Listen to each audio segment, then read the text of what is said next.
Brought to you by Biz Analyst by Khata Book. मुकुलपुरी हादसे के बाद तमाम राजनेता पहुंच रहे हैं और साथ ही साथ दिल्ली प्रदेश के अध्यक्ष आदेश गुप्ता भी पहुंचे हैं। किस तरह से मदद कर रहे हैं आप यहां पर लोगों की जिनके परिवार में लोगों की जान चली गई? देखिए, जब से इस आगजनी की घटना का पता लगा है, मन बहुत व्यथित है, क्योंकि दिल्ली के झुग्गीवासी जिन्होंने दिल्ली बनाने में जिनका बहुत बड़ा योगदान है, अपने श्रम के कारण, अपनी मेहनत के कारण, अपनी ईमानदारी के कारण। और जब मैं यहाँ आकर देखता हूँ तो यहाँ पर जिन झुग्गियों में वो लोग रहते थे, उनको प्रॉपर बिजली के कनेक्शन नहीं थे, उनको यहाँ रहने की सुविधा नहीं थी, और जिस तरह शॉर्ट सर्किट होकर उनकी मृत्यु हुई है, एक परिवार के 5 सदस्य और एक परिवार के 2 सदस्यों की मृत्यु हुई है। बहुत दुख है कि आज दिल्ली के अंदर जो झुग्गी वाले लोग हैं,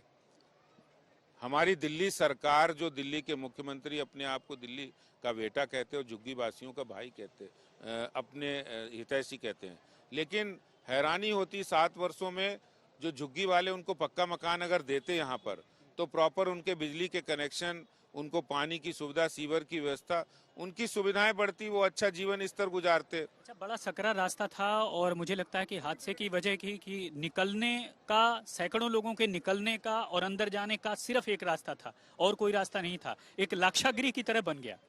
ये बिल्कुल ये बहुत दुर्भाग्यपूर्ण है और जांच का विषय भी है। मैं आपको याद दिलाना चाहता हूं, दिल्ली में इससे पहले 5 घटनाएं हुई हैं आगजनी की।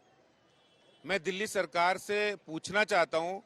कि इन आगजनी की घटनाओं का कोई जांच आपने कराई थी, और अगर जांच कराई थी तो उसकी क्या रिपोर्ट आई है? अगर रिपोर्ट आई है तो रिपोर्ट में क्या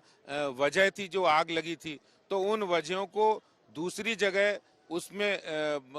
इम्प्लीमेंट क्यों नहीं किया गया? आज इन लोगों को अगर पक्के मकान कहीं मिलते हैं तो शायद ये दुर्घटना नहीं होती, लेकिन जिस तरह से लोगों की जानें गई हैं, लोगों के सामान जले हैं, लोगों की एक परिवार के तो 2 बच्चियों की शादी थी, उनके पूरा सामान दहेज का जल गया है। मैं दिल्ली सरकार से मांग करता हूं कि जिस तरह से उन्होंने मुआवजे की घोषणा की, ये बहुत नाकाफी है, और एक जो संवेदनहीनता का पराकाष्ठा कर दी कि उन्होंने तालियां पिटवाई हैं, इस तरह ये तालियां बजवाने का समय नहीं है। उनके दुख पर, उनकी परेशानी पे मरहम लगाने का वक्त है, सहानुभूति का वक्त है, और भारतीय जनता पार्टी के कार्यकर्ता सुबह से यहाँ पर उनको भोजन और कपड़े और सामान देने का काम कर रहे हैं, और हम पूरी अपनी तरफ से जो हर संभव मदद होगी वो हम करेंगे।